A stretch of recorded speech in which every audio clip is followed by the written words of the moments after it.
Good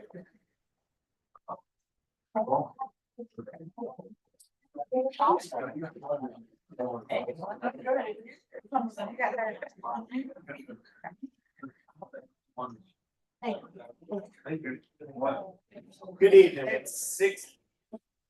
We will open our Lawrence County Council meeting for April 14th, 2025. We'll begin our meeting with invocation by Councilwoman Clark, followed by the pledge of allegiance.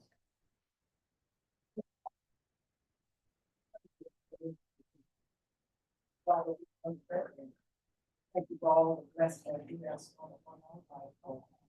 Heavenly Father, I ask you to just bless each one of us that represented today, Lord God. Father God, I ask you to bless this council as we make a decision for Lawrence County. I ask you to give us wisdom and knowledge, Lord God. Heavenly Father, I ask you to just bless now. These and all blessings I ask in Christ's name I pray. Pledge allegiance to the flag of the United States of America, advance nation.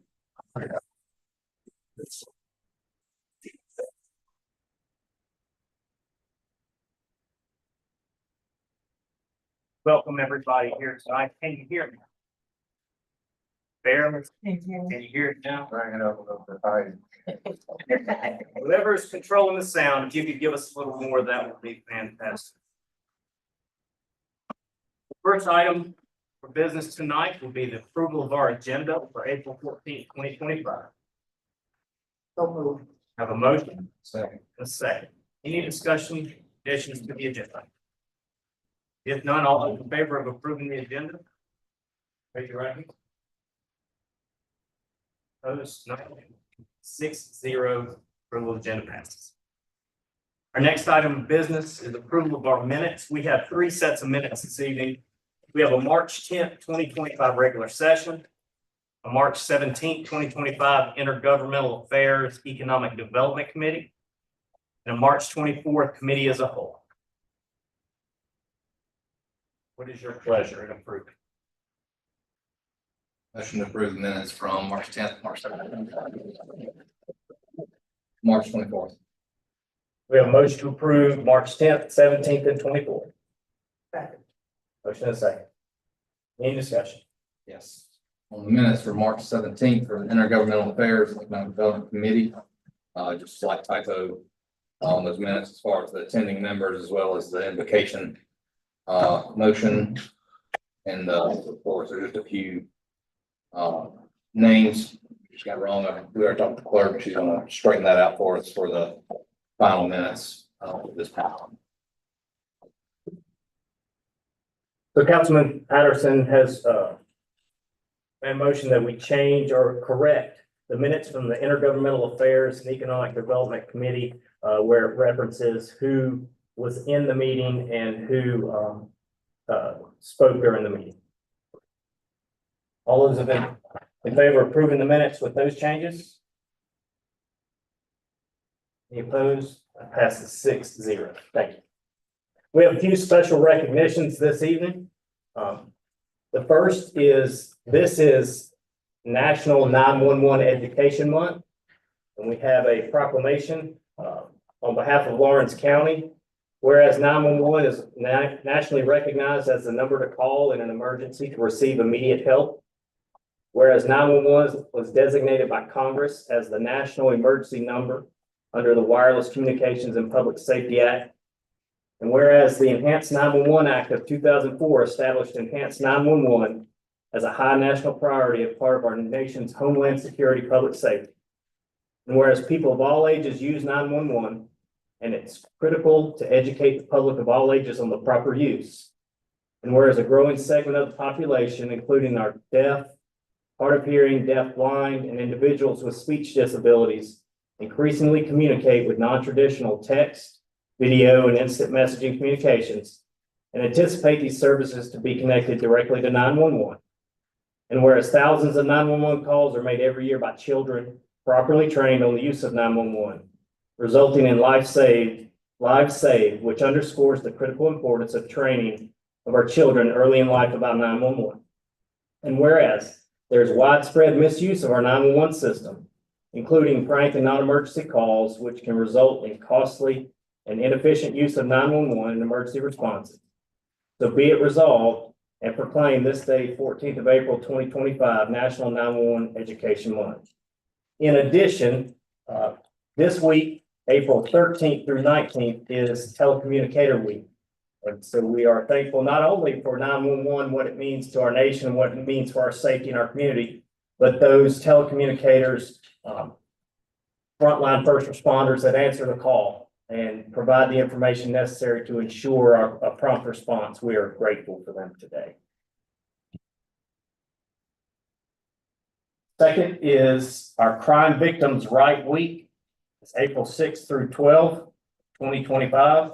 On behalf of Lawrence County, South Carolina, with deep pride, that we do hereby proclaim with extreme honor Crime Victims' Rights Week. Whereas crime affects individuals, families, and communities in profound and varied ways, often leaving lasting emotional, physical, and social challenges. Whereas the concept of kinship underscores the connection that builds bridges to support services and shared strength among survivors, advocates, and communities. Whereas kinship is the foundation of victim advocacy, inspiring trauma-informed care that meets survivors where they are. And whereas kinship reminds us of the strength that comes from connection, the importance of listening to every voice, and the power we have to create lasting change when we work together. Be it resolved and proclaimed the week of April 6th through 12th, 2025, as Crime Victims' Rights Week, this 14th day of April, 2025. Thank you for that opportunity to share that with you tonight. Now, under reports to council, our first item is our annual audit presentation by Love Bailey. You want to set that up, County Administrator, or did I do it okay? We're in good hands. Thank you. Thank you all. My name is Will Walls, and I'm the audit manager at Love Bailey and Associates. I've been working with the county for the past 2 years now and really enjoy working with Renee and the rest of the staff. Within the county, y'all really seem to care about your finances and try to do a good job. I provided a folder for each of the council members, and that's just basically a synopsis of the audit that I'm going to go over here in a minute. But before we do that, we always kind of like to go over what an audit is, what our responsibility is for the audit, and what the county's responsibility is for the audit. So our main goal and objective is to issue an opinion, which provides reasonable assurance the financial statements are materially correct. So we essentially get the numbers and financial information from Renee and do different tests, different procedures, different analytics over those numbers to determine the reasonableness of those. And then secondly, we also like to disclose that this wasn't a forensic audit. So the main goal and objective here wasn't to identify or detect fraud. We do have unpredictable procedures and perform different walkthroughs to try to pick up on any fraud, up to which we had no discoveries for the 2024 audit, but the main goal and objective is not designed to detect fraud. And then lastly, our audit doesn't address the financial condition or provide suggestions as to what the county should or shouldn't be doing. Ultimately, that's the management's responsibility. And in order for us to maintain independence as the independent auditor, we can't provide management functions for the county. The main responsibilities for Lawrence County is to maintain effective internal controls. So some examples of that are proper approvals and sign-offs on payables to vendors, approval of pay rates, good segregation of duties, good review processes in place, and proper use of grant funds during the year. And then lastly, y'all are ultimately responsible for the financial statements. We do draft the financials, but the numbers that we receive from the county must be complete and accurate in order for those financial statements to be relied upon. There was one internal control finding for the 2024 audit, and it related to the local options sales tax calculation. Essentially, it appeared that there wasn't good communication between different departments that resulted in incorrect loss calculation, which reduced your property taxes for the year for 2024. It was around $4.7 million that the property taxes was reduced by that amount. So essentially, each taxpayer received a property tax bill that was a lot lower in 2024 compared to the previous year and probably even this year as well. We've recommended a few things, and if y'all want to take a look at that, the details of that finding is on page 86 to 87 of the financial statements. And that's in the big packet, it's the actual audit. So if y'all want to look over that, maybe have any questions for that at the end of the presentation. Overall, your opinion that you received on the financial statements was an unmodified opinion, and that basically means that the financial statements are materially correct, with generally accepted accounting principles, and that is the best opinion that the county can receive. The handouts that I provided to y'all, I don't know if y'all want to take a look at it for a minute. In your order. Please, Councilman. Okay, so, the first page of the handout that I provided to y'all is the statement of revenue and expenses comparison for the general fund. So this is basically your income statement. And it's a 2-year comparison schedule. So on the left-hand column is the 2024 audit results, right-hand column is 2023 audit results, and there's a dollar change, a percentage change. So overall, your total revenues decreased around $5.8 million. And again, that the local option sales tax was $4.7 million of that reduction. And then y'all also had a decrease in intergovernmental revenues. Y'all received $620,000 in the airfield lighting grant in 2023. And then y'all also recognized around $660,000 of the American Rescue Plan Act funding in 2023. Which both of those were not present in 2024, which resulted in a decrease of around $1.3 million. Total expenditures for the year in the general fund were up around $3 million. Most of that was public safety, $1.3 million more spent in the sheriff's department, and then $632,000 in the detention center. And we'll go over a little more details as far as salary and wages increase on the next page. But overall, you had a decrease of $5.9 million in your change in fund balance for 2024, which is essentially your net income for the year for the general fund. So your end of year fund balance was $9.6 million. Your cash balances in the general fund decreased around $19 million, and that does seem like a large number, but $6 million of that was again the net income decrease in the general fund. And then y'all also paid back $9 million to other various funds that you owe from 2023. The next following page is a breakdown of your expenses for the general fund and then all other funds. So in the general fund, there's an increase of $1.7 million in salaries and wages. In the other funds, around $561,000. So total around $2.3 million increase in salaries and wages from the previous year. Y'all had 5% more employees, and then I believe y'all approved a 6% cost of living increase for the employees. So that was the reason for the $2.3 million increase in salaries and wages from the previous year. The following page is your net income, your income statement for the other funds, which is all the other funds except for the general fund. And it's set up the same way. It's a lot more information because there's so many different funds that aren't the general fund. Total, your revenues decreased around $2.9 million from the previous year. A lot of that, the C funds was a big decrease of that. I know it's being reverted more so back to the state level. So now the county is not in charge of those funds. I believe the revenue for the C funds last year was $7 million, and this year was around $1 million. So it's a $6 million decrease. Y'all did have more grants and appropriations around $1.994 million that helped make up that $6 million decrease to make it only $3 million decrease.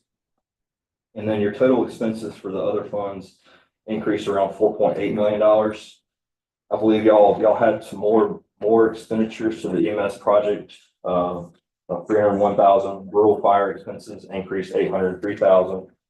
And then your housing and development increased around $3.1 million from the previous year. Y'all provided the Lawrence County Development Corporation around $1.5 million more this year than you did in 2023. And then the C funds last year in 2023 were capitalized because they were county roads that were improved upon. But this year they weren't county roads, so that caused a $1.1 million increase in that expenditure. So in total, again, your total expenditures increased $4.8 million for the other funds. In total, your fund balance was 48.893 million dollars at 6/30/2024.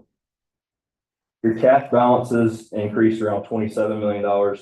And that was because y'all took out the new installment purchase revenue bond of $33 million during the year. And then $4 million was transferred out of your C fund as cash back to the state. Now the state's in charge of that. The final page, or the second final page, is a balance sheet. And this is for your government wide. So this is all your funds. And the reason why we use the government wide for the balance sheet is because it includes your long-term assets and long-term liabilities. So your debt, your capital assets. So in total, your total assets increased $19 million. I believe $8 million of that was an increase in cash. $2 million of an increase in investments, and then a $10 million increase in capital assets.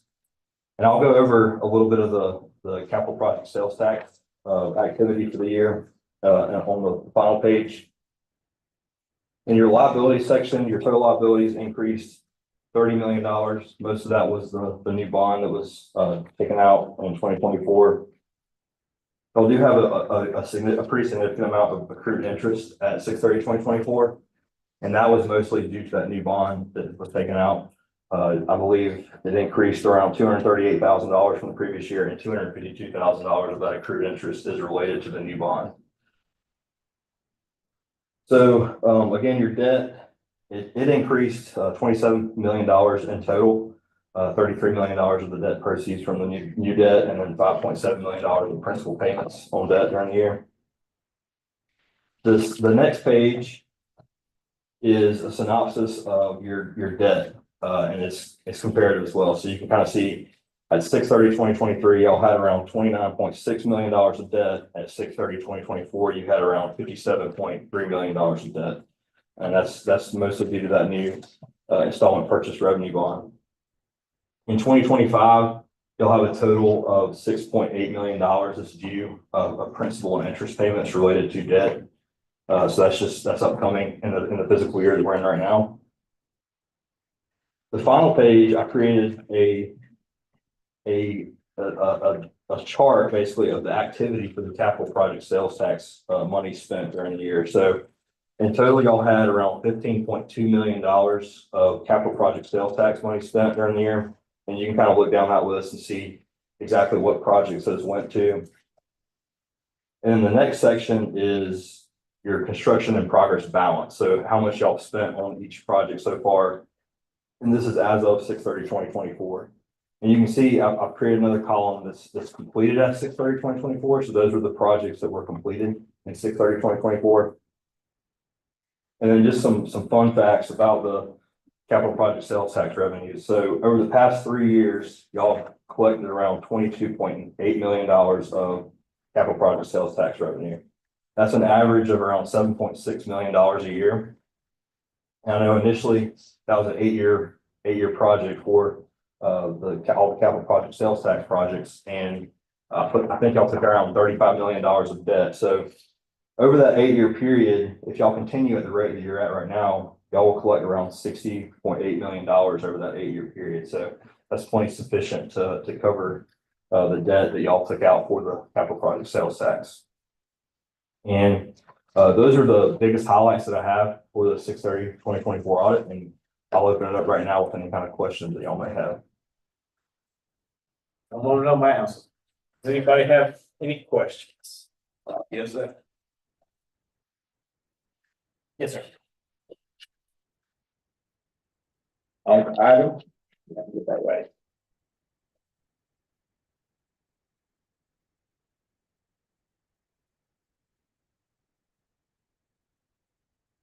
Item 2.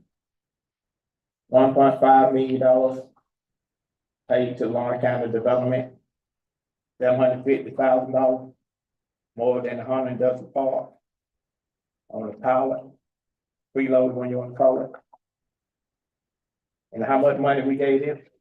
$1.5 million. It was $1.5 million than last year, I believe. So why we getting that department all that money?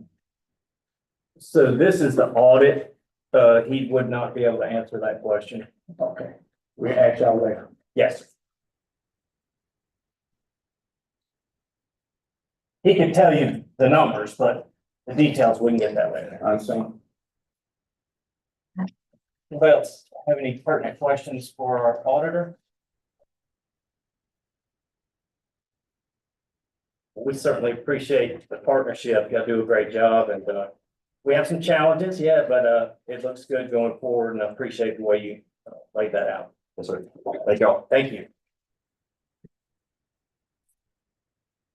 Next up, reports to council, the Honorable Danny Stroud, Mayor of Cross Hill.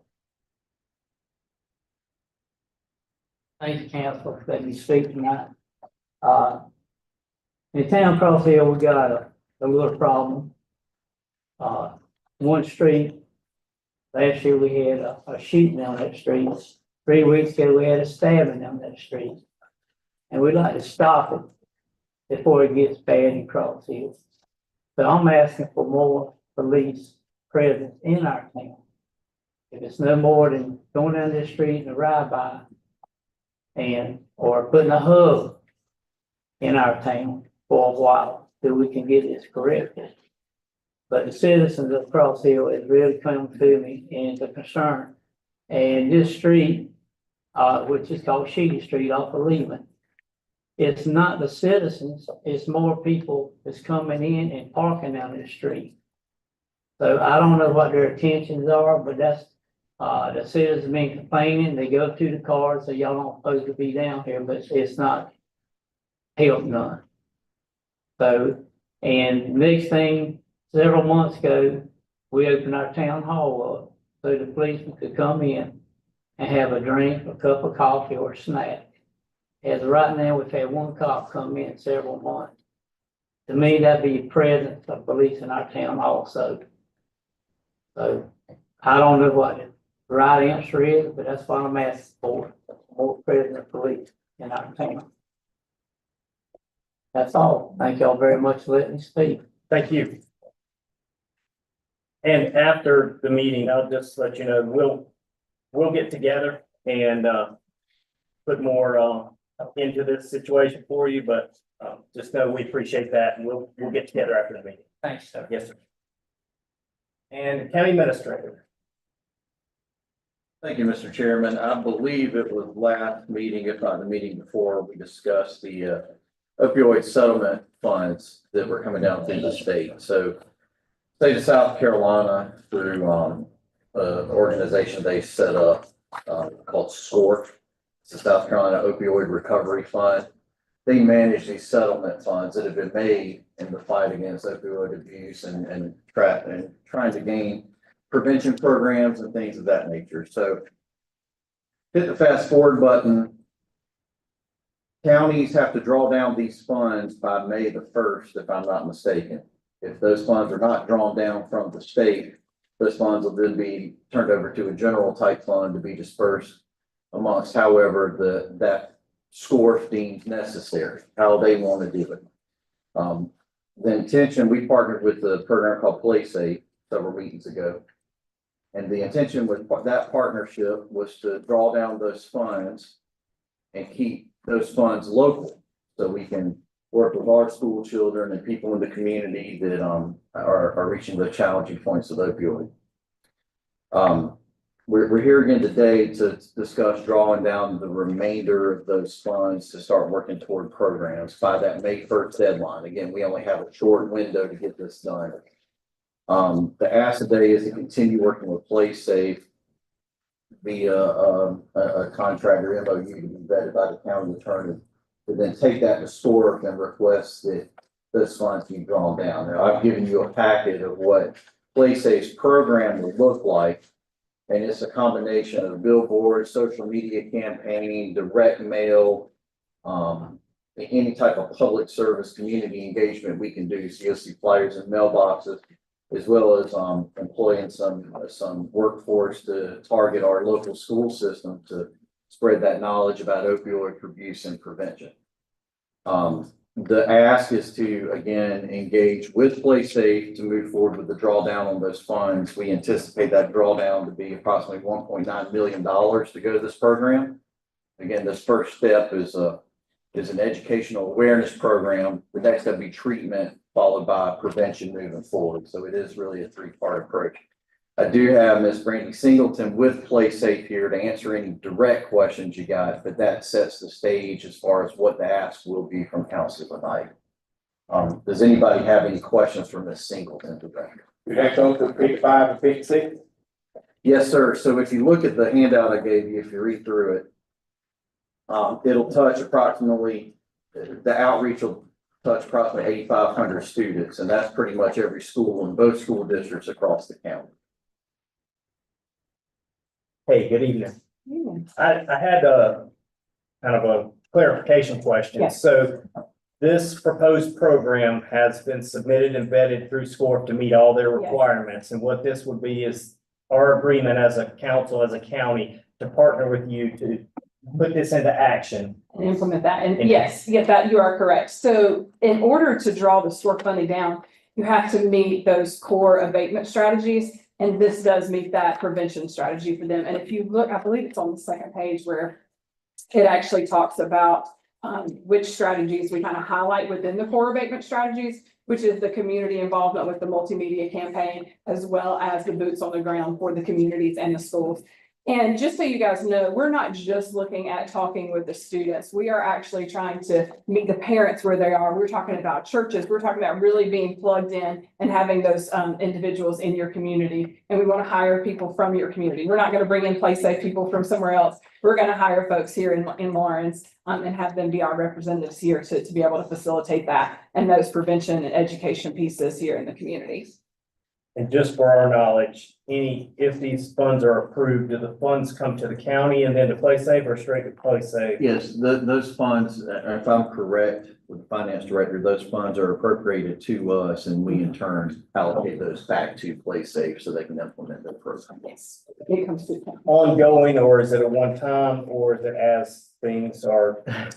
Well, for right now, you have this pot of money until the end of the year. So as it stands right now, this is the pot of money we have to work with. Now, there will be an additional pot of money that comes and rolls over after that December 31st deadline. And that will then be money that we can allocate toward the prevention program. The treatment program, which will be kind of like the phase 2. Because we know that Lawrence actually has some partnerships within your community that we want to work with as well to kind of really touch folks where they are as far as, meeting them with their treatment needs and things like that. But of course, it has to meet those SCORP requirements, which tend to change every year. So that's kind of where we are. We don't have a definitive answer for phase 2, but we know the direction we want to go with that. Great. Do you have any other questions? So you hire inside the county? I'm How sorry. many people you hire? We'll hire 2. So we'll hire 2 that will actually go into each school district so that way we have the ability to have someone that's there that can go from elementary all the way up to So high where would that school. job be posted for? It'll be posted from like LinkedIn, Indeed, all of the regular job posting sites is kind of the way that we've gone about. We've been very successful. We rolled this program out in multiple counties now. And really we've gotten so far away from the prevention. We don't talk to our kids about things anymore. And that's really where we've got to really kind of shift our mindset and start going back and talking to our kids and making sure they know that it's okay to talk about these things and have these difficult conversations. They salary would come out of that money? I'm sorry? Would that starting salary would come out of that fund? Yes, sir. Everything for them comes out of that. But like we said, this is, of course, once that goes away, then we don't have the money for that. So that's one of the reasons why we want to go in. We really want to blanket the community with phase 1, which is the prevention piece. And then phase 2 will then go into meeting folks where they are for treatment. I do have one question. So is this geared just for kids or is this included adults? Any? No, that's adults as well. But so what it is our coordinators will have them and they'll be assigned to school districts so that we know that we absolutely have our students taken care of. And then from that, they will build out with their community involvement, which will be the churches, their parents, doing workshops and education events. We like to call them conversations in education, because if we don't sit down and have a conversation, I can't educate you on anything. And so that's one of the reasons why we really want to go and make sure that it's a brand and branding that is happening across not just to the students, but to their parents as well. So that parents know what to look for, whether it be in their friends and their children, their grandchildren. But we also want the kids to know what to look for in their peers, even if it's not affecting them. I personally know, someone who, their son passed away, thought he was taking an Adderall tablet, that he had gotten from a friend, and that's not what it was. It was laced with, fentanyl, and I mean, he lost his life. And that's some of the things that we're trying to educate and just let kids know and be aware of, because I feel like, again, we're not having these conversations with them anymore. Everybody had conversations with us about, stop, drop, and roll, but how many of us have caught on fire? But it was something that was ingrained in us when we were little. And it's something that you remember and you would instantly go back to if you were around the fire. Same concept here. We want to make sure that we're ingraining this in our kids to understand how this will affect their lives, and not just their lives, but their families' lives, et cetera. And that's really what we're trying to do. We're trying to save lives. And that's what we have to do. We have to start with our kids first. Thank you. Yep. What action do you need? We're seeking authorization from council to authorize the county administrator to work with Play Safe on either contract or memorandum of understanding. First, it would need approval and review by the county attorney before it's. I'm looking at you. Mr. Chairman, I make a motion to authorize, the county administrator to enter into an MOU with, Play Safe, budget opioid, distribution from the state after approval from the county attorney. A second? Second. Any more discussion? All those in favor, raise your right hand. 6-0. Thank you very much. Yes, thank you. Nothing else at this time. Budget calendar, you want? Oh, yeah, That? budget calendar, we'll discuss that. Let me pull it up again. Sorry about that. No worries. Have to switch gears here. All right, budget calendar, we're on track. Currently, we're wrapping up the budget internally right now, putting the final touches on it. What we need to do is schedule a workshop out of the gate right now for sometime in May. We had it on the calendar. I think it might have been a typo, or it could have just been my chicken scratch. I'm not reading correct, but I had it originally on the calendar for May the 14th.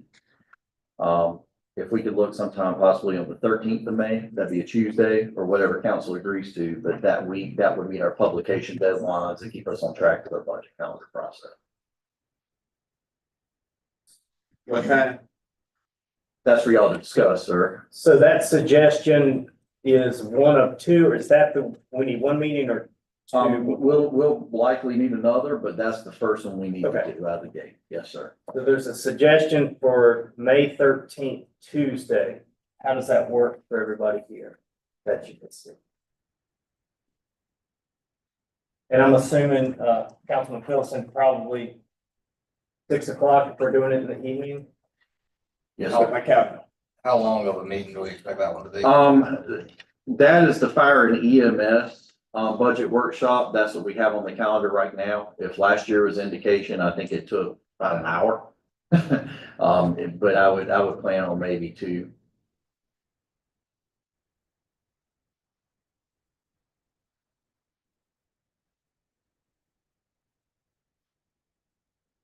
So Councilman Patterson did let us know that the 12th, May 12th is a regular scheduled council meeting. That would put us 2 nights in a row.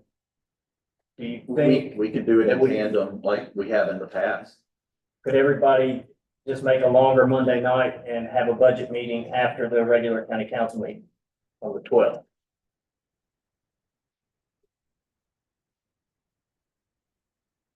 Is that okay? We here, sir. That sounds like a winner. All right. All right, the second workshop, if you want to go ahead and discuss that, and we don't have to make a decision tonight, but it was slated for the following week on the 19th. So that'd be the next Monday. That's to go over your capital budget, your solid waste, and your general fund. So that would be a lengthier meeting. So, that's one to discuss as well. Right now, we have it tentatively slated for the 19th, and that would also be in tandem with, second reading of the budget, and your first public hearing. So you would do all of that in the same night. On the nineteenth, we did that. Correct. Whatever night you choose. But that would be the following Monday. So I think we're good on the twelfth to have a budget meeting after the county council meeting. What is the pleasure of the group for the nineteenth for a second meeting on capital solid waste general fund?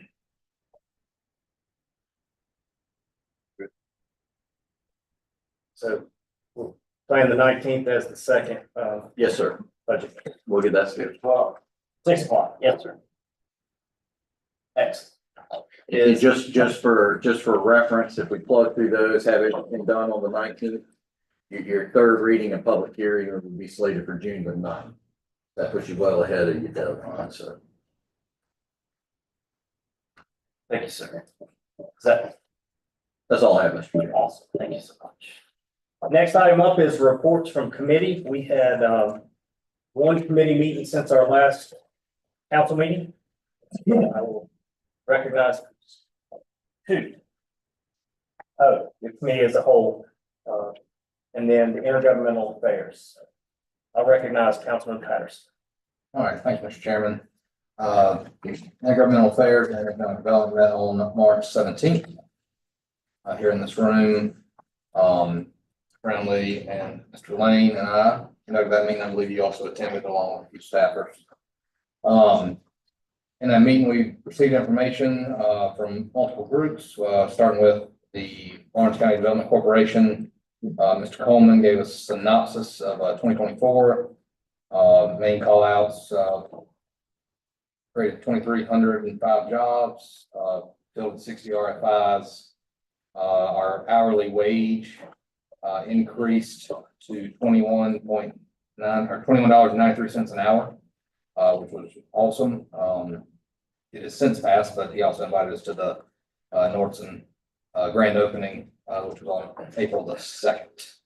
After that, we received information from the Hall of Heroes. Mr. Morton Madden, chairman of the Lawrence County Hall of Heroes, presented to the committee. He gave us some good background on some history from that group and how they came to be and where they've been and where they are. During his presentation, he did make a request.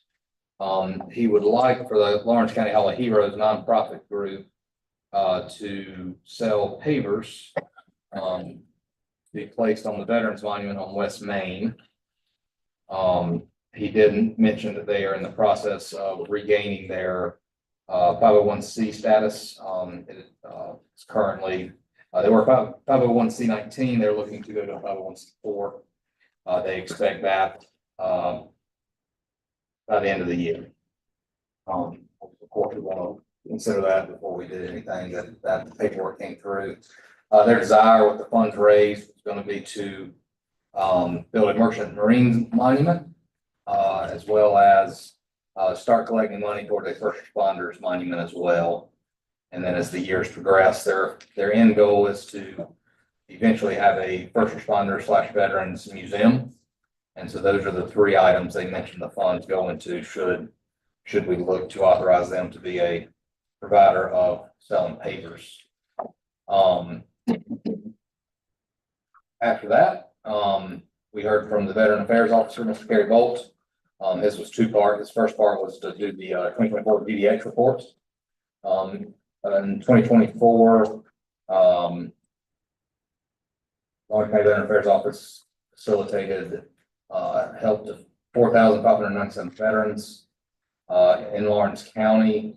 The benefits that were paid to our veterans and or their families was $54,464,000. Those are benefits received from, once again, veterans and or their surviving family members. He also went on to talk about the new outreach in the Veteran Affairs. If you'll remember in this last budget, we allocated extra headcount as well as authorized a vehicle, and they've been able to go out and see veterans in their homes and in the hospital, and there's been a phenomenal success thus far, and they hope to continue that as the years progress. Mr. Bolt also made a request on the monuments. His was twofold. He desired to establish a 501c19 committee. The biggest difference there is the C19, they're specific for veterans only organizations. He'd also like to sell grant papers and manage the funds. His goal is also to ask for council to appropriate all veterans monuments under the purview of the Veterans Administration Office. That is his request. We took all of this as information as a committee. I believe that we would need some further discussions, either committee as a whole. Would also appreciate some input from our building grounds department and our Parks and Recs department, and whoever you are, folks that currently take care of it. I think there's some more exploratory options, and then also to note that both of them at this time are continuing to receive their nonprofit status. So I don't know that we're in a rush to do anything tomorrow, but we do need to continue discussions on that as we go. Any questions for Chairman Patterson from the Intergovernmental Committee? Thank you, sir, for that report. Next up is public comment. Start with Johnny Lee Cook. Mr. Cook.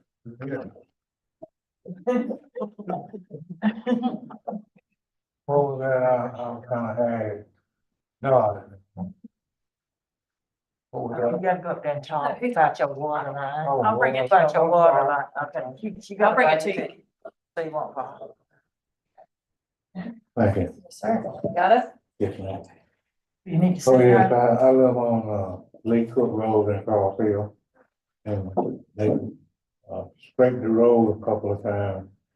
But I'd like to see about getting some water down there. And, get it out of me, then, who do I see? Who do I talk to?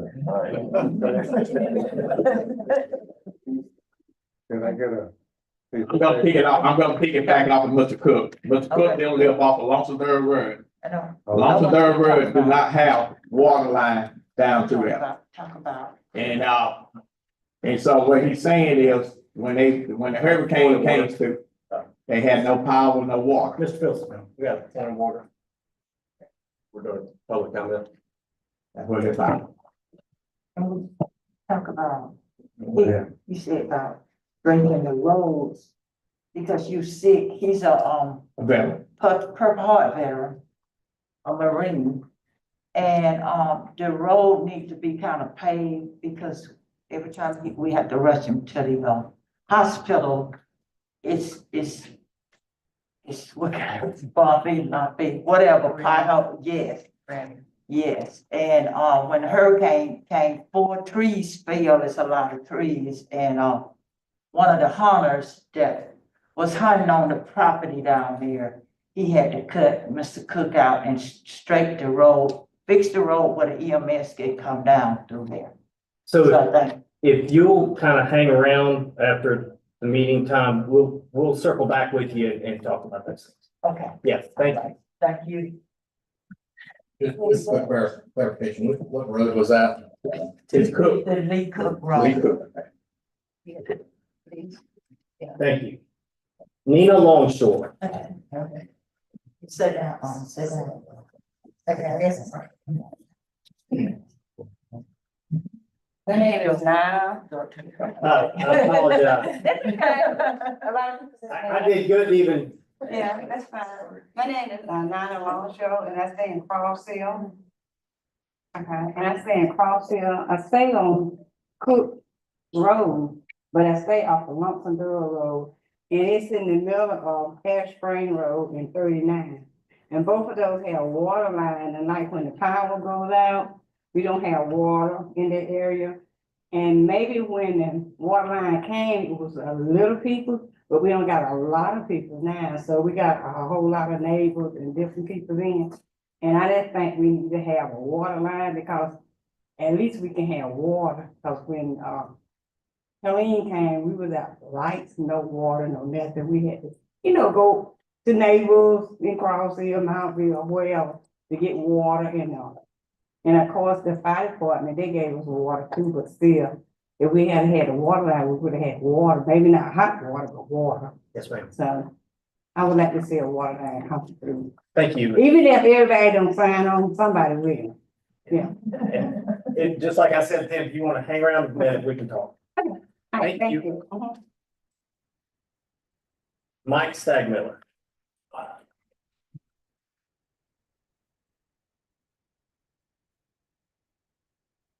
Evening, Council. Good evening. Mike Stagmiller. My concern tonight is once again, the lack of, safety and training within the volunteer stations, as well as some of the waste in the county taxes. I've been here several times expressing my opinions on this. And, I'm not sure why my concerns have fallen on deaf ears, but change is needed moving forward. The Lawrence County population has increased 1,000 residents a year for the past 3 years now. 80% of that population is in Grayport and the Fountain Inn area, districts 1, 2, and 3. And some districts like 7, unfortunately, they've declined in the population. I have seen the county's hot zone maps, with county administrator, he showed me some of them. Probably agree that some of these areas need better and more protection as the population increases. As a resident taxpayer, I want to share some facts with committees and with the residents. Some volunteers that respond to medical emergencies respond but have no medical training at all when they get there. Some volunteers, unfortunately, are falsifying documents to get some of these tax credits that are available. According to the national fire data, volunteer firefighters nationwide are in decline, unfortunately. According to the county, there are 15 volunteer stations, when in fact there are 18. According to the county, 2 of them are just empty lots. The volunteer response times currently are between 15 and 20 minutes. And that could increase depending on where it's at, actually, within the county. There are a total of 46 county volunteer apparatus that have cost the taxpayers around $11 million. Most of them sit dormant. In 2018, $230,000 was spent on a purchase of a ladder truck that has been unfortunately out of service and placed in a different station at this time. The county is growing and the safety of the residents should be our priority. I know that Councilman Carroll, with his background, would agree that emergency time is critical. With this growth, it's time to diversify by changing in my opinion, the Grayport and Green Pond Fire Station to paid stations, supplemented with volunteers, thereby reducing the response times. Possibly selling some of the unused and wasteful inventory of equipment and apparatus throughout the county will help offset some of these paid firefighters. It would also better provide taxpayers a better service, which we already pay for. And I know last meeting I was here, a gentleman was talking about wanting water hydrants for his area. You know, all the houses that were burning down. Every time there's a fire, house burning to the ground. It would be great to have water everywhere. Hydrants are great, but it's the manpower that brings the water, that fights the fires. Without this manpower, we're going to see having houses burn to the ground. Thank you. Thank you. We'll move into old business. First item are council submissions, approval of appointments to our boards, commissions, and committees. First item is from the Development Workforce Board to, they recommend Courtney Gunter to be approved to the Workforce Board. There's a pleasure. Pleasure to approve this Gunter to the I just feel like that needs. I'm sorry. Workforce Board, she works at County Disability, so motion to approve Ms. Gunter to the Workforce Development Board. We have a motion and a second. Any discussion? All those in favor? Any opposed? 5-1 with Councilman Filson in opposition. Second item is the Lawrence County Water and Sewer Commission reappointments for Water Commission. They are as follows.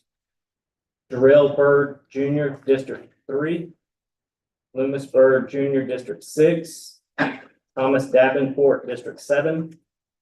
Bill Odell, District 2. And Jimmy Young from the municipal. This is the recommendation from the Lawrence County Water Sewer Commission for their board that is actually appointed by the delegation and approved by the governor. Make a motion to approve these recommendations to the state delegation. Motion is second. Any discussion? Yes, Yes, sir. I did not, I'm in District 6, and then I'm not approving the candidate they have. I'm not speaking out of school specifically, but I think, their recommendation doesn't require our approval to go to, the delegation, but they do appreciate our support on that. I don't support District 6. Okay. I need to find someone, kind of for a change. So we have a motion and a second.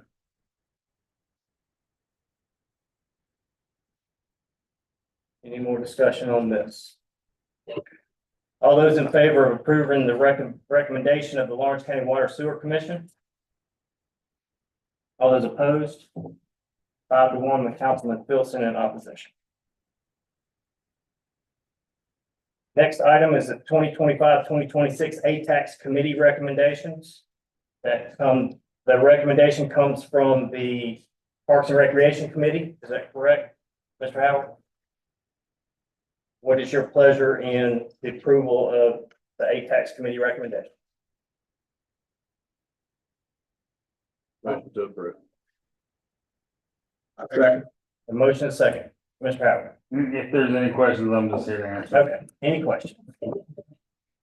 You have one question. I believe one of the nominations was from a resident outside of the county. Was that clarified? That was allowed? The businesses inside the county. Any other questions for Mr. Howard? All those in favor? 6-0. Yes. Do you have this list in front of you? I do, I have the, Would you read the name just for the record? I'll be glad to. We have Stephanie Lynn Bowen. And they are from the Lighthouse RV Park. These are state mandated to be 2 from the lodging industry, 2 from the restaurant industry, 2 from the cultural industry, and 1 from it can be at large. So these are very hard members to appoint because they are so unique in the way they have to be appointed. And a very difficult group of people to get because of their busy schedules. And we actually have 3 new members this time around, 4 that are coming back on again. And we do see a very little change in these people. But Mike Hobby, who was always very regular, actually retired. He said he's time for him to take a break. But Lighthouse RV Park is the manager. Stephanie Lynn Bowen is the manager of one of his parks. So she will fit in very well and she'll be able to fill his role. But Mike Hobby will be missed very much. Marcus Cheeks, he owns 2-5 Catering. He also used to own the pasture, but he is focused solely on catering now. He's been a member for the past few years and he's very, very good. And it's vital that these people come to the meetings because we only have 2 meetings for these A-Tax folks. 1 to approve the application and then 1 to review the applications for these applicants that receive funds from the A-Tax committee. So if they don't show up, it's really hard to do the job of the A-Tax committee. Marcus Cheeks is the next one. Jessica Turner Cooper is, they just opened up Big Air. They have a restaurant inside of Big Air. You all have seen how busy Big Air has been. I think that's going to be a very good one. Jake Cooper is very busy. Jessica she runs the restaurant. They're very, very active in the community. Lori Garrett, we always try to get someone from one of the big hotels at the Clinton exits. And Lori Garrett is one of those people. I hate to say this is a lot of turnover at those two hotels. So it's every year we seem to have somebody in one of those two hotels. Lori Garrett's a new one this year. Bob Link, is one of those cultural, representatives. He is part of the, Lawrence County, theater, people, and he is very vital. He's been on this, committee many years, and he's a very good participant and comes to every meeting. Jody Prosser, the one that you questioned about her living outside of the county, but her business is inside the county, and that is a very big business. She's also part of the cultural. They do farming, they do a little bit of everything, and it's a very busy business that they have. And Jerry Three, he's also been on this committee many times. He also, when he worked for the city of Clinton, he was part of their ATAX committee. So he's very familiar with ATAX and how it works. We actually get money from the state on ATAX, and this ATAX money is more than we actually draw in. And we're able to give this money out in grants to festivals, communities, things to draw more tourists to Lawrence County. And that's what we need to, boost the people coming to Lawrence County. These people know that, they realize that, and they help us to decide where those funds go. And obviously this month, these recommendations are just recommendations, what they decide on. It goes back to the Parks and Recreation, and Tourism Commission. They look at their recommendations, they look over it, and then they make their recommendations, and final, that comes back to you all to make the final recommendation so that you see where the money goes and you have final say in where that money goes. Thanks, sir. No problem. Anything else from Mr. Howard? And thanks for getting on the record. No, thank you. Okay. Item B, under our old business, is the second reading of ordinance 979, council rules. Oh. I will back up. We have one more appointment, council submission. Yes. I would like to nominate Ms. Velma Austin to serve for the library board. She has previously served in this role before, but I know she's a great asset in talking with folks over at the library, and I know that she'll continue to be a great asset to the library. So I would like to nominate Ms. Velma Austin for the library board. We need a second on his recommendation? No, sir. Didn't think so. Any comments? All those in favor of approving Velma Austin to the library board, raise your right hand. Any opposed? 5-1, Councilman Wilson, opposition. Thank you. Thanks. Any other nominations? Thank you. All right, item B, second reading of ordinance 979, council rules. Hear any action? Motion approved. Crickets. We have a motion to approve. Have a second. All right. Any discussion?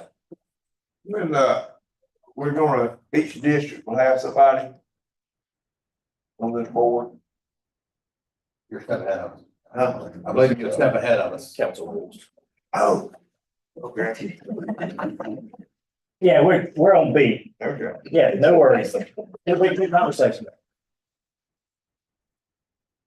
Have, still in discussion. Yes, sir. Still in discussion. Page 12, item E. Okay. If I read that correctly, we're only gonna allow public comment on items on the agenda. Is that correct? Correct. In the new rules, our public comment will be directed to items on our agenda. If there are issues that need to be brought up, it is important for citizens to meet with their council member and have things put on the agenda. Thanks, sir. Yes.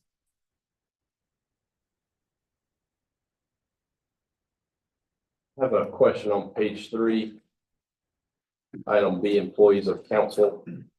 Just a clarification for state code. Under county administrator C3, the hiring and supervision of county employees. On page 4, reference state code. Does that decision come to council? Or we give an authority completely over to the county administrator. I believe that the state code referenced, 4.37 outlines the grievance procedure for state employees. And so his authority will be limited by that grievance procedure.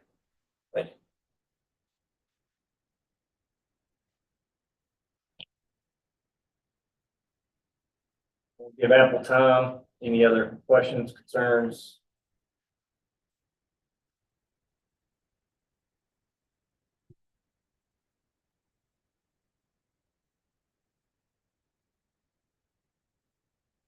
Do have a question.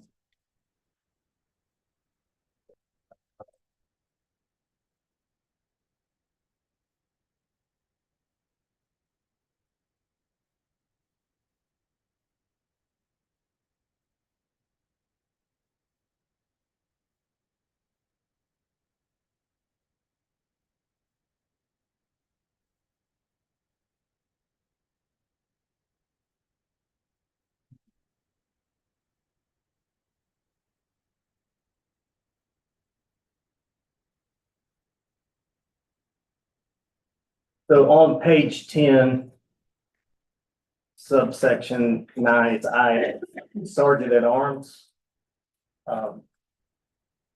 Reads, any law enforcement officer providing security at any meetings of council or county council committees shall also function as Sergeant of Arms and carry out all orders and instructions given by the presiding officer for the purpose of maintaining order and decorum at the meeting. I would like to strike shall carry out all orders and instructions given by the presiding officer. And for it to read, will function as a sergeant at arms for the purpose of maintaining order and decorum at any council committee meeting. I have just personally have some concerns about putting our law enforcement sergeant at arms in a position if we personally ask them to remove somebody and it may or may not be lawful or it might be an issue. I think they serve a great purpose being here with us and protecting us, and they will do that knowing what they need to do and maintain order and decorum without being instructed by a non-law enforcement person telling them to do a law enforcement job. That's my personal opinion. I'd like to make that as a motion to amend that. A second. Any other discussion? All those in favor of approving the amendment motion, removing the stricken language? 6-0. We are back at our original second of this. Any more discussion on our council rules?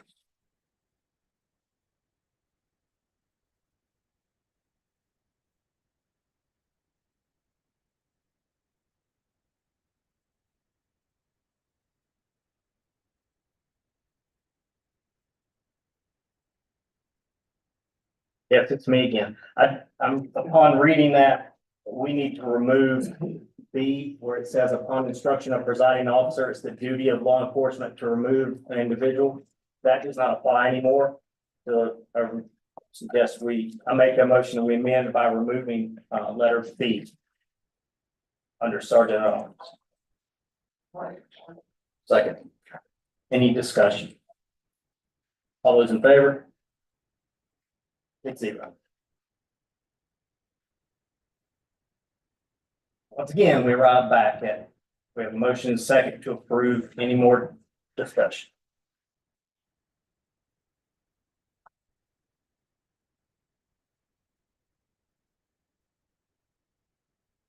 All those in favor of approving on second reading, raise your right hand. 6-0. Thank you very much. Item C, second reading of ordinance 980, amending ordinance 888 to establish an agricultural board. Is there a motion to approve? Motion to approve ordinance 980. We have a motion. Second. And a second. Any discussion? Hey, There you are, sir. the week councilman will choose somebody from his district to have like a lot of love. That is correct. What's the, is there time I'm looking for? So I would say, yes, you need to go ahead and be preparing to have that person. Once we have these, this ordinance in place, we want to put those people in place. So we're on second reading right now. We're on second reading. When we get to third reading and we pass the ordinance, we'll be ready to appoint those.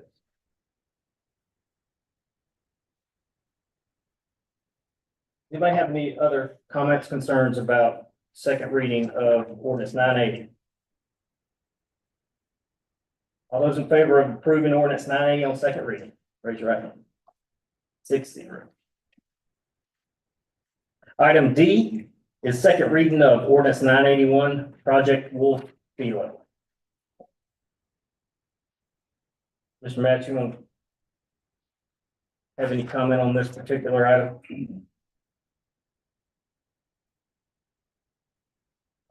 Just to remind council, this is a projected investment of $9,510,000.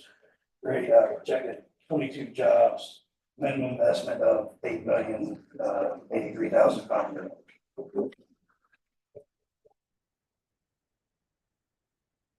We have a motion to approve on second reading, 981 Project Wolf Philo. We have a motion. Second. We have a motion and a second.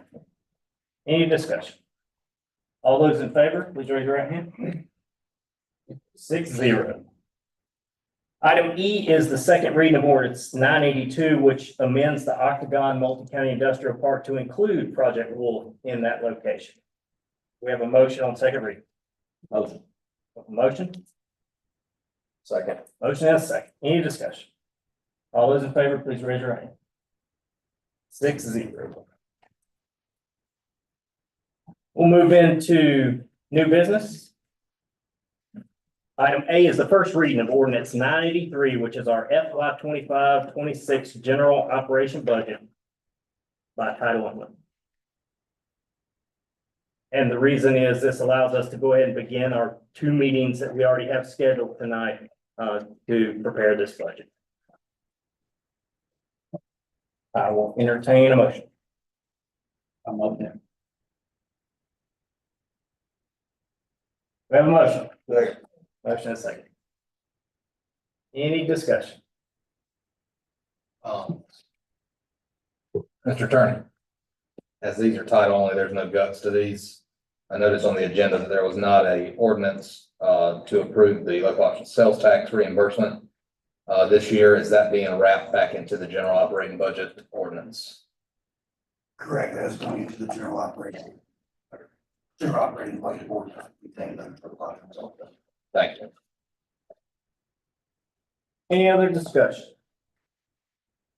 We'll call for the vote. All those in favor on first reading ordinance 983. 6-0. Item B, first reading ordinance 984 fire budget, same way, title only. Motion to approve ordinance 984. We have a motion. Second. And a second. There we go. Any comments? All those in favor, raise your right hand. 6-0. Item C, first reading ordinance 985 to sell and convey parcel ID 178-00-00-053. Mr. Matts. Thank you, Chairman. The county has received an offer from a gentleman named John McKinnon to buy a small sliver of land that the county owns on Lake Greenwood, commonly referred to as Catfish Cove. They have presented an offer for a cash purchase of $3,000. I'm happy to answer any questions that the council may have. I think the land was about $3,000. First, is there a motion to approve this?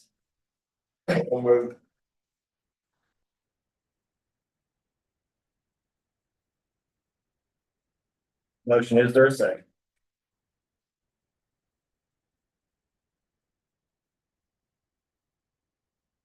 Second. We have a motion and a second. Any discussion? I don't think the land, I think the land was more than $3,000. Then how did the county end up with that kind of land, that land down? Who bought the land? How the county end up with that land? I believe the property was deeded to the county in 2006 for a nominal amount. Why it was deeded to the county, I have no idea. It was a very small, undeveloped parcel of land that the county owns. I think the land was more than $3,000 because he had his own appraiser. You know, you get your own, anybody, you get your own, grade the land and just say the land was $3,000, get the county take the $3,000. We're gonna take the lower bid. I think the bid should be higher. We don't have the land since 2006. It's just my opinion. Yes, sir. Thank you. Anybody else? Mr. Chairman. Yes, sir. Speaking from my real estate experience, I would like to see an independent appraisal report done on the property, just to keep it fair for both parties. Just judging, looking at some comps out there, I believe it would be not only fair for the county to get what we deserve for the land, but fair for both parties to have an individual, third-party appraisal report done. Which land is it? It's right here, sir. It is approximately 0.3 acres according to large GIS, 0.3. 3.3. It's good for that. It's good for the neighborhood who want it. We give somebody else too. Councilman Patterson, do you have comment? I'll give you $500 more than whatever he's giving. I said the same thing, sir. I'll bid on the land. That being said, Mr. Attorney, do we have any, I was trying to think back on property that we've disposed of over the last 7 years or so. The only ones I could come up with were properties that were specifically purchased for economic development, as well as, property that was either given to another municipality or a nonprofit for community engagement. I can't think of a direct sale right off the top of my head to a, to a citizen, to a citizen in Lawrence County. I know Clinton has done so through a, sealed bid process on a few occasions. But I can't think of a time the county's done it, at least in recent history. Could we look into a sealed bid or an auction or something? I think that would be only fair to the citizens of the county. But if we can just walk up and hand you an offer for any piece of property, I'll be at your office in the morning for a few others that we own. This because this land got waterfront. Ms. Clark, do you have any comments? Mr. Attorney. Not speak on. A question from the chairman. The man has actually contacted myself, and I turned it over to the attorney, I told him what our process would be. The land actually holds a county easement or right of way because we have an outfall ditch and pipe running right through it that empties into the lake. And it's unbuildable, but I am in agreement of getting a third opinion, but that was just a little bit more fact of the matter to why I guess we own that is whenever that road was developed or whatever, we came across the property that way in order we could put our easement right away and our drain line down through there, dumping into the lake.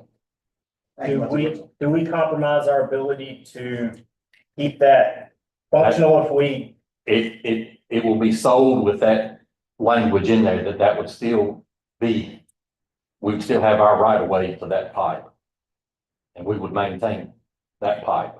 If we had a water runoff right away on a piece of property, what benefit does that landowner gain from maintaining that property? He bought the property right next to it. Some trees had fallen over during Helene, took out his trunk, falling from our side to his side. He cleaned it up and he said, what we're gonna do with the property? I said, sir, I didn't even know we owned the property. I looked it up for him and Mr. Metz and I took it from there and here we are today. He said, he'd like to put in a bid to buy the property or however we do it. That's when Mr. Metz took over from there.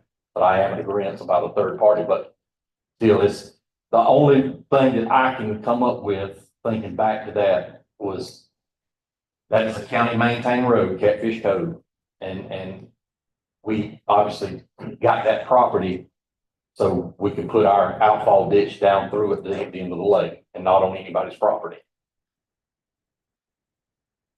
Thank you. So here we are, a lot of opinions, a lot of options, a lot of things to do, but under ordinance 985, that would be selling and conveying this property for $3,000. So I am, if no other discussion, I'm going to ask you what your pleasure is in approving this by raising your right hand. Anybody opposed? Raise your right hand. 6-0. That will solve that problem. Item D, approval of resolution 2025-9 Project Armor Inducement Agreement. I will ask Councilman Patterson to speak to that in absence of Mr. Coleman. Sure, yeah. Mr. Coleman, called me for the meeting. He had a prior engagement, that wanted to convey that Project Armor is an existing industry making an expansion. Their investment on this is 23 million and 24 new jobs. It includes, not only internal updating, but also a physical expansion of their current facility. You've heard the description. Is there a motion to approve resolution 2025-9 inducement agreement? So moved. Have a motion? And a second. Any more discussion? All those in favor, please raise your right hand. 6-0. Item E is the first reading of ordinance 986-4, Project Armor's Philo. Referencing back the same comments, $23 million, 24 new jobs. I have a motion for approval of first reading of ordinance 986. Okay. There's a motion and a second. Any discussion? All those in favor of approving ordinance 986, Project Armor Philo, please raise your right hand. 6-0. And first reading of ordinance 987, which would amend our Octagon Multi-County Industrial Park to include Project Armor in that location. Is there a motion to approve? To approve. Have a motion and a second. Any discussion? All those in favor of approving 987 Octagon Multi-County Industrial Park to include Project Armor, please raise your right hand. 6. Item G, approval of resolution 2025-8 to enter into an MOA with DR Horton to perform landscaping services on county-owned property. I will refer to the county administrator. You can send that back over here. Or I will refer to the county attorney. I would like to refer that to the county attorney then. Hot potato apparently, so it will go to the county attorney. There is a subdivision inside the city of Clinton that DR Horton is developing. They have asked for permission to perform landscaping services on some county-owned property. We own 15 feet on each side of the road leading up into the subdivision. A copy of the memorandum of agreements attached to the agenda packet. Wouldn't cost the county anything, and they would hold us harmless for any kind of activity that they do.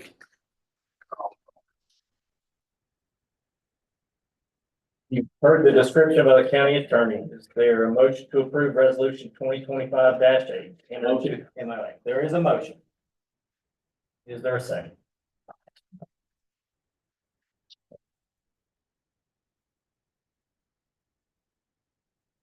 Is there a second?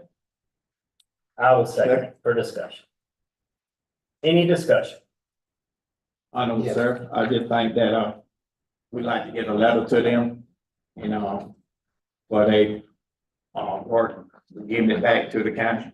I mean, upgrade from our county council members. And Councilman Pilson, could you state that again? So I would like to approve, I mean, if we can give a letter to Dr. with the DR Homes company, for them to doing that work for us on our behalf, I'd like to thank you. Mr. Chairman, may I add a little clarification of where this is and kind of what's going on? Yes, please. This is off, over by Clinton High School off the Ring Road. This is the Vance Drive entrance going into the new, DR Horton development.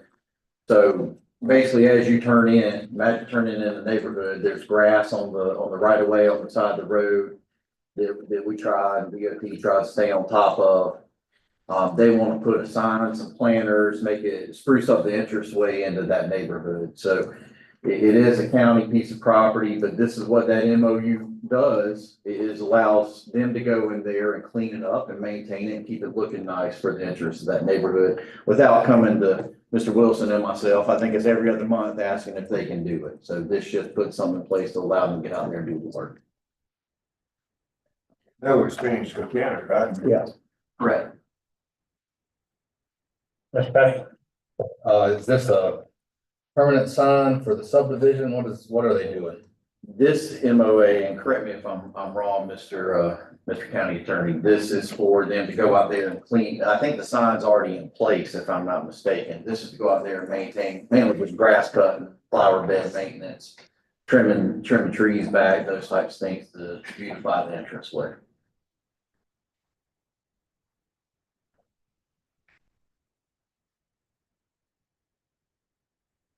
As this property is located inside the city of Clinton, any sign will be subject to their sign ordinance. But we're gonna allow them to put a sign on our property, is what you're telling me. Yes, but there's currently a sign on our. Everybody maintain that property. The sign's not for their subdivision, I wouldn't imagine. I think it is advertising for the sale of those homes, that subdivision, if I'm not mistaken. I believe so. We'll have to go by and verify that for you, but I believe that took place about a year or so ago, if I'm not mistaken. This is just for the maintenance of that right of way. I'll make a motion, Mr. Chairman, to postpone this resolution until the next meeting, when the county attorney and the administrator can bring back a copy of the MOU, prescribed drawings of the upgrades to that entrance, as well as in looking at that property in preparation of the meeting, I think it was already mentioned, we own roughly 15 feet or so on either side of the road. Based on current accessible information online, there is no easement for the entrance to that subdivision, so I don't know how they plan on getting into those homes off of the county road, given that we own the property on either side of it. As well, I'd like to check also with the building and code department, see if they requested an encroachment permit before they built a road off of our county road. I think there's a few more issues with that parcel, well beyond the maintenance of the grass and the trees on that property. And I would prefer that we iron out those details prior to voting on this resolution. The motion to postpone, Mr. Chairman. We have motion postponed. Second, any discussion? Just can't see why we can't vote on tonight, because they gonna do it free. So we don't mind either way it go. The one thing I found in life is ain't nothing free. Can I tell you something? Right here. Point of order. Point of order. Get started. All right. So we have a motion and a second to postpone until next meeting, and they provide more information. Correct. All those in favor of that motion, raise your right hand. Any opposed? 5-1, Councilman Philson in opposition. Help me, we had a motion and a second on the previous, and we did a motion to postpone. Did that take care of that for Robert's rule? Yes. Thank you so much. Trying to stay on the right side of the law. Item H, first reading ordinance 988, title only, to provide for issuance and sale of not to exceed $4 million aggregate principal amount of a general obligation bond in one or more series for purposes which shall be expended to provide the payment and to provide for matters related to.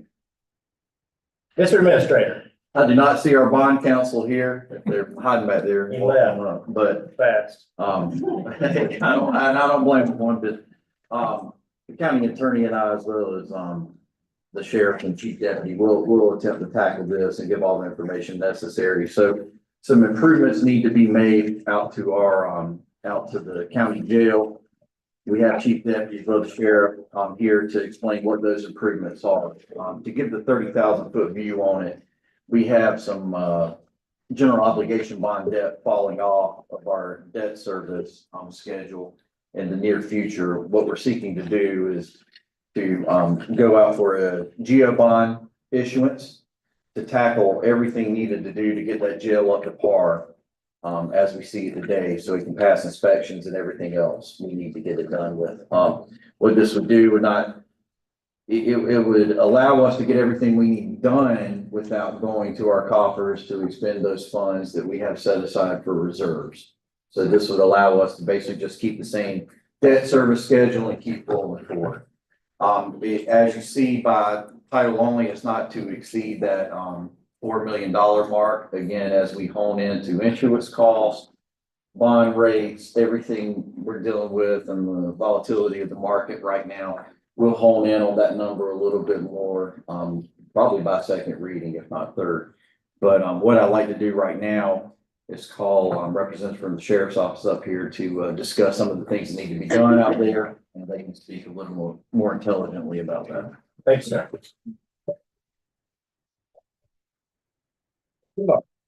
Evening. First, I'll just say I appreciate those that have come out to the detention center. These are projects that have just been put off for a long time and overlooked. But they're projects that need to be done. I don't want to do them, I have to do them. So I'm not sure if they have things in front of them or not, so I'll just run over them very quickly. The first project would be upgrading the heat and air system. The current system that is in place has been there since 2008. And because of this, to pass state inspections by SCDC, which was done just last week, we have to be able to control the smoke evap system. And to do that, we have to go into the panel and force the system to turn on right now in certain locations, which doesn't pass that inspection. So what this project would do is put in communication lines throughout the building to all the heat and air units, so we can make the units work properly, and also make the smoke evap system work properly. That project is $565,000. The second project to take place would be with MTS. This is to upgrade our door locking system and our the controls that operate those doors. Those systems are also old. Those of you that were here during the last inspection of February of 24, when SCDC came, we had 7 doors that were not operating. Nobody's getting out. I'm not getting out of jail for free, but it forces that door to lock, and the main control operator cannot control that door. So those systems must be upgraded. It's a very old system. I have not seen one like that myself. The old school fuses, and it was a guessing game on which ones to replace to make a door work. So we just need to upgrade that. The third is our camera system. You know, the safety and security of that building, not only for the deputies that work there, but for the inmates that are housed there. We have an obligation to keep them safe. We have areas in that jail that aren't covered appropriately, and we need to change that. This new system would add several cameras throughout the facility, and would also allow us to use a facial recognition software inside the facility. So let's just say Chris Martin is moving throughout the facility and maybe is doing something they're not supposed to be doing as an inmate. We can track that inmate's movement. Pretty neat technology. They gave us a few cameras to try out. They work really, really well. There's a couple of jails in South Carolina currently using them, and the city of Fountain Inn has went to using them inside their facility. So we'd like to do that. A couple other little things at the detention center are radios. The radios have been on the capital list for a while, and it just gets removed. We're at the point now, those folks need radios. They got to be able to communicate. So that's pretty important. I believe that covers everything at the detention center. Oh, excuse me. No, one more thing. Padded cells. We're in a new day and age dealing with mental health, and we have taken the appropriate steps over the last couple of years, year and a half, to address those mental health issues. We need to be able to house these people appropriately, and to keep them safe and keep our folks safe. We've put in 2 padded cells in the facility, one in the holding cell up front and one in our lockdown area in the back. We would like to expand on that and put 2 to 3 more padded cells throughout the facility, especially on our female side. There is not one currently. And once again, to meet regulations by SCDC, to utilize that room appropriately, we will have to make that a padded cell. I believe that covers all the projects at the detention center. If I'm missing anything, Sheriff. Another big need that we have, animal control. I'm pretty sure the sheriff has pretty much spoken to every single one of you about animal control issues throughout your districts. That is a big beast to bear on a daily basis. Those folks answer calls back to back.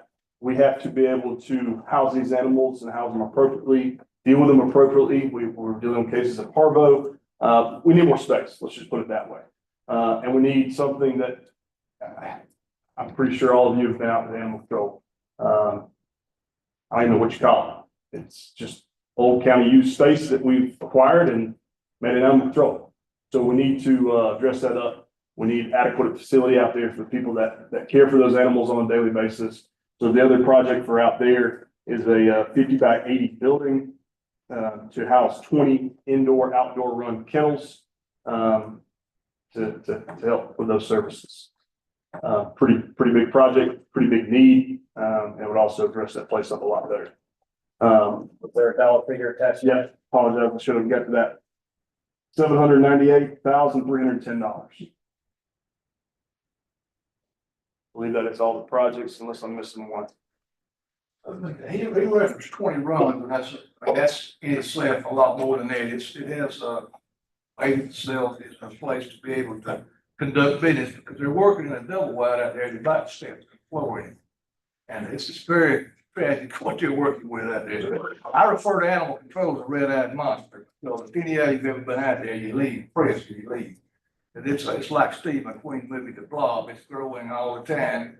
And it's just taking over out there. And they need some doggone help because. Thank y'all. That will address office space, that will address a intake area for the animals, that will address a wash bay and storage for food and medicine as well. Got a grand total in front of it. 2.3 off the top of my head. 2.363. All together or That is all those projects that I've discussed. Yes, sir. I would like to say, please leave, like, kind of like what both of y'all have said, please leave some wiggle room there. Obviously, we've been working on these projects for several months. The most recent cost is for the animal control facility. I feel like that cost is pretty true to what it is. The other ones might have some adjustments with taxes and inflation. So I would just ask for some room there. Any questions for Deputy Martin? I just want to say thank y'all for what y'all do every day, sir. I've been there, seen it. And then like this, like you said, the female pad do not have it on. And we do have mental health people in the female also. And the female pad do not have pad. And I just hope that we can make everybody else agree on that same team. Thank you. So you've heard a lot. So you've heard the projects, you've heard kind of the 30,000 foot view from myself. Again, this is the first reading. We're gonna hone in on the pricing, the debt service, the cost of issuance, finite project costs as we get into it, timelines, everything like that. This puts the wheels in motion as far as that geodebt service. You'll also hear from our financial advisor and our bond counsel as we get the second and third reading to really answer any of those in-depth questions you have. But that's all I have, unless you have anything for the county attorney or myself.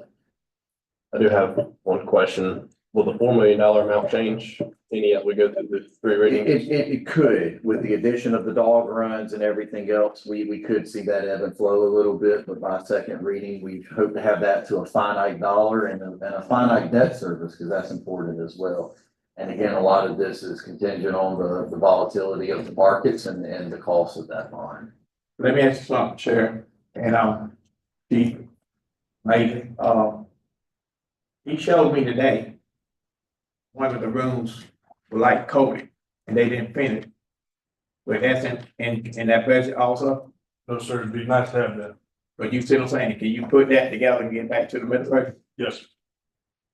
What you're speaking of is the new addition that was done in 2011, 2012. The concrete flooring that was done by that contractor at the time is coming up. And I believe the ones that were out there that day, I was able to pick a piece up and break it off kind of like a knife. So it has it. Thank you, sir. Thank you. So is there a motion to approve ordinance 988? Motion. First reading. We have a motion, so we can have a second. Any further discussion? All those in favor? Go ahead, sir. I was gonna say, Mr. Chairman, I will abstain this evening.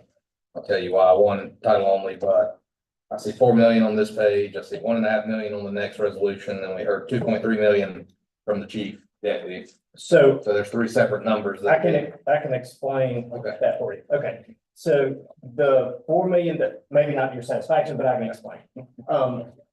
The up to $4 million covers the things that the county administrator said about costs of the bonds and things and final numbers, not to exceed 4.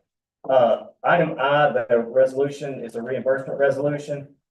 We figure if they ordered HVAC stuff today, they'd have to order today to get it before summer, when it's really hot. We won't have this bond issued until September, October or something. We're many months away, so we may have to fund this out of our general fund. If we were able to hit the green light today on the bond issuance, we're talking a 5 to 6 week window. And again, that's watching the market and timing it correctly. But again, we have to go through our 3 reading and public hearing process here, so that adds a little bit of that timeline to it. But the next thing we'll talk about is just if we have to outlay stuff for it in there before the bond, this would allow us to pay the fund back with those proceeds. Right, so that alludes to the next question then. Are we planning on allocating 1.5 million for the HVAC or however much for the HVAC prior to third and final reading of the bond issuance? So we will discuss that in the next item. I do have another question. If there's a surplus of funds that are not used, where could those funds? You're speaking music to the sheriff's ears right now. But no, those funds can be used to go back to the pay down of the debt on the bond. Or we can use them in excess revenues as far as getting something else fixed in there. But again, we have to stay within the parameters of why the bond was issued. So if the work done at the jail, and those are the bond proceeds, we have to stay on task with that. We can't just go out and do whatever we want to. But it has to stay within the intended use of the bond funds or pay down for that debt. And you could lower that number. If we find that it's gonna be 3 million, we could lower this on third reading to 3 million, not. Absolutely. Until that bond's floated, we can float it as long as it says not to exceed. But let me ask you this, while we're on discussion, like you brought up, and we can go ahead and order the HVAC now while it's still for the summer to hit before the inmates, for everybody, because you not just got inmates, you got all the employees out there also too. So guess what? What I'm saying, like you said, Chairman, if you can go ahead and audit it, and we got excess money already in the budget. And I understand about your bonds and all of that, but because you order now, you can just lock in.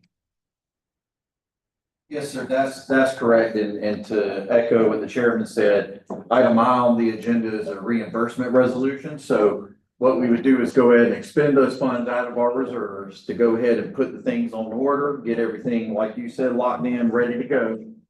And then when that bond is issued, we can reimburse our accounts with the proceeds. Back in there, yes, sir, Yes, sir. I know it's in the reserve fund. Yes, sir. Yeah. You're spot on. All right, I'm good. Okay. Any other discussion on H, ordinance 988 by title only, first reading? All those in favor? All those opposed? All those abstain? Abstain pending further information. 5-1, with Councilmember Patterson abstaining. Item I, approval of resolution 2025-10, a reimbursement resolution. I will Attorney Metz or County Administrator. I'll gladly take it. We've already, juggled this one back and forth. So again, would be a reimbursement resolution that would allow us to go ahead and expend the funds to fix the air conditioning units or whatever the sheriff's office deems necessary to get us in tip-top shape going into the warm months. That would allow us to then go ahead and work on the bond issuance, the pricing, everything we have to do to get our house in order to issue that bond. But while that's taking place, they're going ahead and getting the job done. So once those bond proceeds hit our bank account, it goes right back to credit toward our reserves. All right, let me ask you this, sir. Yes, sir. Are we on that agenda? There's a big old room back here. Ain't got nothing to do with it, but it's like this. Where that fund, that money gonna come when we gonna finish that room back there? The 911. That was a different bond issuance. That was an installment revenue purchase bond. That was a series issued recently. So those bonds are already issued. They've actually sold over many more times, which is kind of unheard of in the field. We got a great bond rating.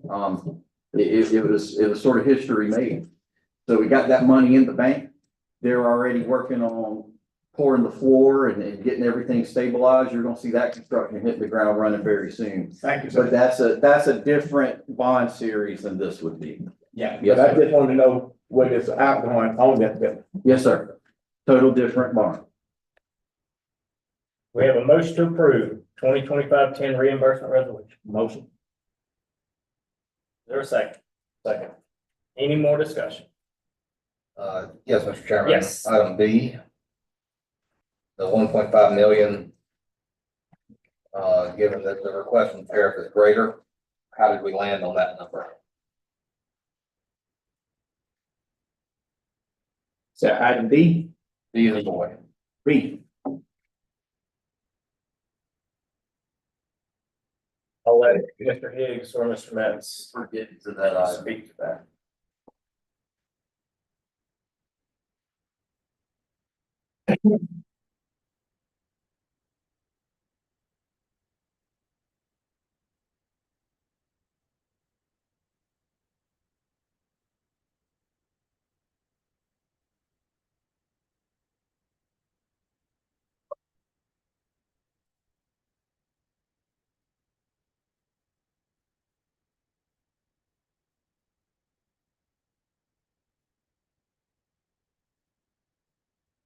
That was just for those initial things he discussed with the HVAC and the door locks that were an emergent situation. So that didn't include the dog run or anything. But again, this is entitled only and it's not to exceed at this point, so. This is a resolution. Oh, you're talking about the resolution of the reimbursement, Roger. Next question, is this gonna authorize those funds to be expended tomorrow? Or is this just saying, once the bond's approved, we'll do it and then reimburse once the bonds are issued? Yeah, we wouldn't see a reimbursement until the bonds are issued, but if we, I would say, if you want to go ahead and authorize me to do it, I'll be glad to entertain. I'm asking what the resolution does. I think the intent of the resolution is to authorize that, yeah. Okay.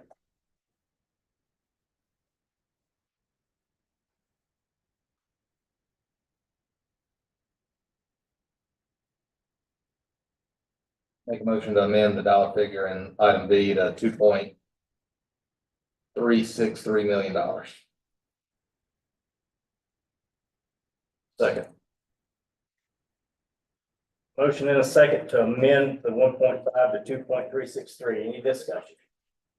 And you're landing on that based on being able to That was accomplish the number from the fair. accomplish all projects if necessary before the bonds. That's the money we're issuing for the bond, so I feel like it should reflect the same.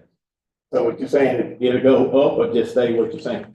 The number will match the request in from the sheriff's department that the bond is paying for. So long they get their money, they do everything they need, so they're gonna come out of that bond. Yes, sir. So we move on, got you, which, Motion and a second. All those in favor to amend? All right. We have amended the initial motion. So Robert's rules, we need to now approve the other motion. Back to the original motion for discussion, yes. All right, so the original motion that we were discussing. Where will the funds come from until we're reimbursed? it's gonna come out of the, I'm gonna assume out of our Unrestricted account, yes, sir. if we spend those out of our unrestricted funds, will we still be maintaining the threshold or as recommended by our auditing firm?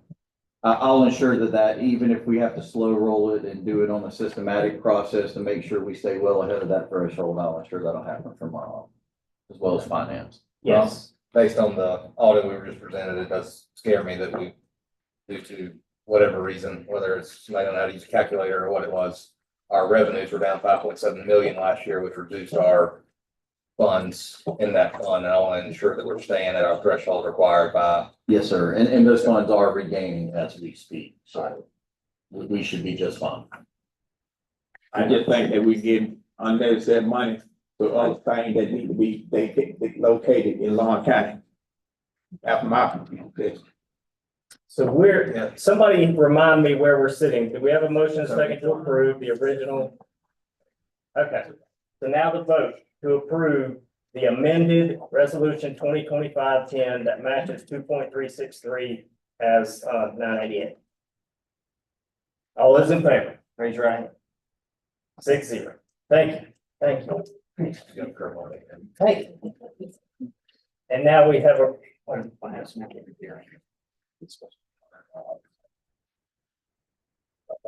You ready? yes, I'm ready.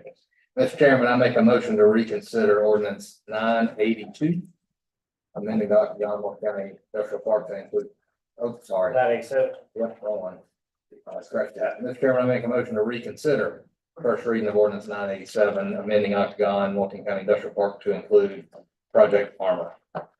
We have a motion to reconsider, first reading ordinance 987. Is there a second? There is a second. All right.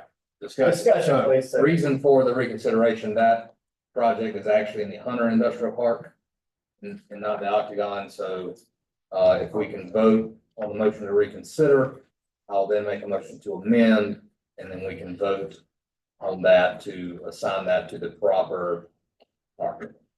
We have a motion to reconsider the vote. All those in favor, please raise your right hand. 6-0. All right, so now we are back at the first reading of ordinance 987 to amend what it says, Octagon Multi-County Industrial Park to include Project Armor. And Mr. Chairman, I make a motion to amend the ordinance, first reading of ordinance 987 to include Project Armor in the Hunter Industrial Park. So, point of order.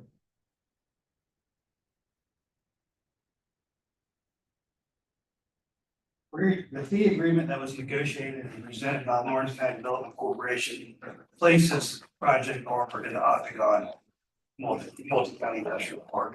It's physically located in the Hunter Industrial Park, but for multi-county park purposes, it is being placed in the Octagon Park for distribution. That was presented by the Lawrence County Development Corporation. If we would like to change that, I just wanted to be clear that the fee agreement that was presented places this property into the Octagon multi-county industrial park. Once again, we're back at first reading of ordinance 987, amending Octagon Multi-County Industrial Park to include Project Armor. All this. Hang tight. That's hard to approve.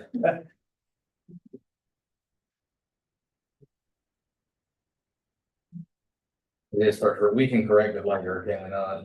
Or- Is there a motion to approve on first reading ordinance 987, amending Octagon MCIP to include Project Armor? Please, somebody. Right there. All right, here we go. All those in favor, please raise your right hand. 6-0. All right, it's wrong, Ms. Smith, we'll correct that on the next reading, I guess. Wow. All right. Just a point of order,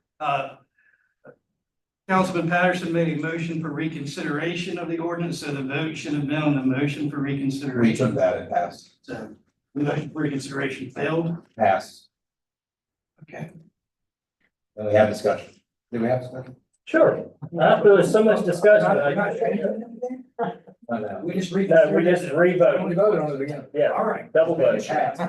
Great. All right, let's not mess this up, guys. County council comments. I start with Ms. Clark. No comment. No comment. Council Wilson. good afternoon, everyone. Thank you, my, district six representative, the mayor, Mr. Cook, Ms. Cook, thank y'all for coming out to this meeting. And this, everybody who lives in Ditch Six and stuff. And ma'am, like I said, we'll talk to you later after the meeting about talking about we got the sheriff here, so we can get you some help down there in Cross Hill. Thank you. And thank everybody for coming out and the like this that I say this the audit. I'm gonna look over this, and to me, I just think that in the past, I'm new, but I think that we give money out to other people that I think that we need to come back down on and give it out to the people that who in need. And what you call the Lawrence County Development, Mr. Lawson back here also, that they like this. I want to give to Mr. Cook, Mr. Coleman, and get him, so we can, me and you can meet up with him, so we can probably get you some help with these business and stuff. And they like this, they're trying to catch this, the pilot or the preload, whatever they call it. So we need your help, so the company can give back to help your community out, your nonprofit. So that's all I have to say. Thank you. Thanks, sir. Mr. Young. They got none. Mr. Patterson. Yes, I know we often do all these recognitions and whatnot, and we did the recognition on the Victims' Rights Week. I would also like to point out, which while we're on Pinwheel in April, this month's Child Abuse Prevention Month. According to the statistics from DSS, 40,572 children affected in South Carolina this past year due to child abuse. Thornwell has multiple events going on throughout the month. They have something at the farm here in 2 weeks on Saturday. Their next one is on the 18th, which is Thursday, from 4 to 6.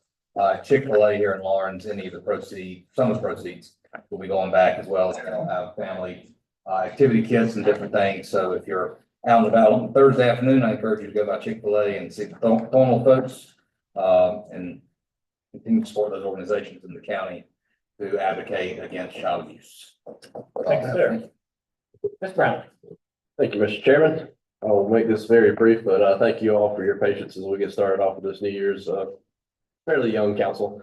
I just want to say I'm very excited again for the Ag Board, not only for their oversight of the Agriculture Center, which I got to tour with Mr. Howard over Parks and Rec a few weeks ago, and it's looking beautiful over there. Fingers crossed, we're going to be having that for our livestock show coming up here in August. So very excited to have that open. Also want to give a big shout out to our sheriff's office, and thank y'all for the tour of the jail a few weeks ago. It was very good to see that and the needs that y'all need over there. So we're happy to be able to help out with that and hopefully get those resolved soon. And as always, going into budget will always be fun. I know we'll face our own challenges this year, but I look forward to coming to some resolutions and doing what's best for the county. That's all, Mr. Chairman. Thank you. Great, thank you.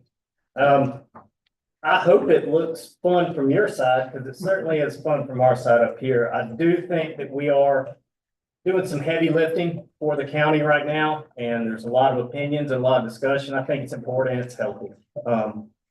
We don't always get it right, so we correct each other, we check each other to make sure we get it right. And so hopefully the things that we do, you can be proud of, even though it's a little messy sometimes. And I'm thankful for everyone up here to be able to work with them and to be able to do things for you. So I appreciate that. We do have a couple items in executive session this evening. We have to receive legal advice subject to attorney-client privilege related to a proposed settlement concerning a claim associated with penalties and fines against Forest View LLC from improper tree removal at property identified as tax map number 125-00-00-024. Also pending litigation for petition for road closure and 2025 CP 3000102 and an EEOC charge filed by a former employee of our finance department. And knowing that, is there a motion that we enter into executive session? Motion to enter executive session. Second. Motion and a second. All those in favor of entering into executive session for the things I just referenced? Get ready right here. 6-0. It is 7:54. Let's be in there at 8 o'clock.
No. Denied.